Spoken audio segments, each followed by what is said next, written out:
Samurai Jack Season 5 Episode 7. I caught the procrastination disease, so this video is going to be more of a relaxed analysis as opposed to a detailed one of every scene. I was glad that the episode didn't waste any time presenting how Jack lost his sword. The flashback scene showed a little of Jack's inevitable loss of hope, when he says how he worries that there are no time portals left. From the beginning, the little creatures gave off a creepy vibe. They were just following him without saying anything, and that made me feel uneasy. The portal scene was the ultimate exemplification of Jack's repeated failures. He's so close, yet so far. He's literally in the portal, but Aku pulls him out and proceeds to essentially troll him. Although I empathize with Jack, I couldn't help but laugh when hearing Aku's comments. My initial wariness about the small creatures was true, as they were transformed into giant beasts. Note how Jack fights in this scene. He is completely enraged, which is not the way a samurai should fight. He is completely overcome with emotion, and is not fighting with a balanced mind. I was dead wrong with my prediction as to how Jack lost his sword. I thought it would have been against a very strong opponent, but ultimately it was Jack's shock after his rage-induced killing that caused it. He was brutal with how he killed the giant beasts, but after they died, they turned back into the cute little creatures. Jack just couldn't handle what he had just done and lost his sword due to his loss of focus. His loss of balance. He wasn't fighting with a clear mind, and that led him to lose his sword. It's a nice way to show how he lost his sword because it tells us that Jack's greatest enemy is within him. He can deal with the outside threats easily, that's no problem. It's his own mental anguish that is his greatest hindrance.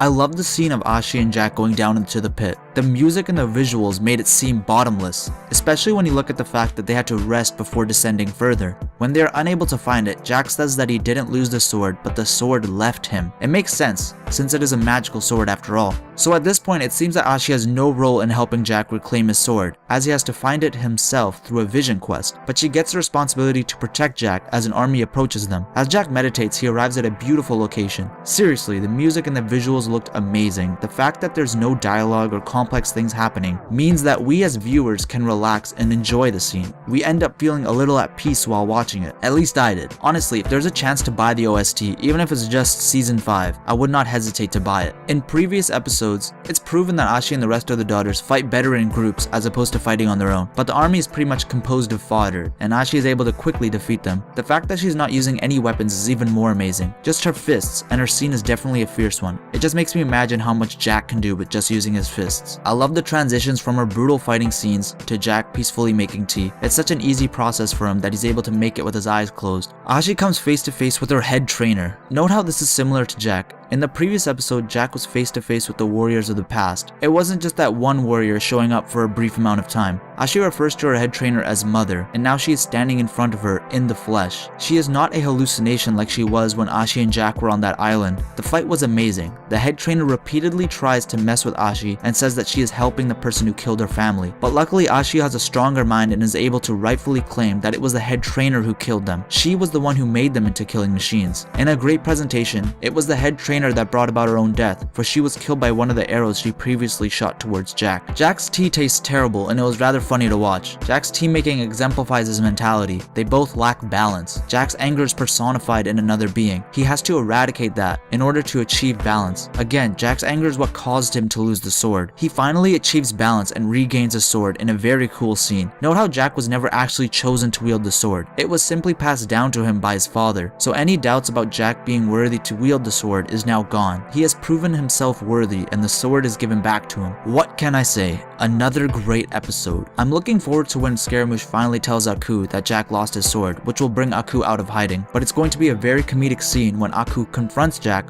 only to realize that Jack has retrieved his sword. I sense that Aku will just think that Scaramouche lied to him or was just stupid and wrong. I sense an inevitable death for Scaramouche at the hands of Aku after this happens. It will allow Scaramouche to go out with a bang. Maybe even literally if Aku decides to blow him up. In the next episode, it says that Jack and Ashi are being hunted by one of the galaxy's deadliest creatures. So there might be a possibility that we see Aku's top assassins, Deathblow, Da-Bomb, and Gentle Jim in next week's episode. If not, we'll for sure see them in either episode 9 or 10. There's only 3 episodes left, and I'm not expecting a big happy ending. I think it's going to be bittersweet, and I have some ideas to how that might happen. I previously promised a Ashi prediction theory video, but I was procrastinating it, man. I gotta get on that, so hopefully I'll get that done before next week's episode. For sure before the 9th one, because I think once episode 9 rolls in, the predictions are pretty much out the window, because a lot of things will be happening that will be confirmed or not confirmed, so before then I have to get them all done with. Let me know what you thought of the episode and the analysis. I know it wasn't that great of an in-depth one, but even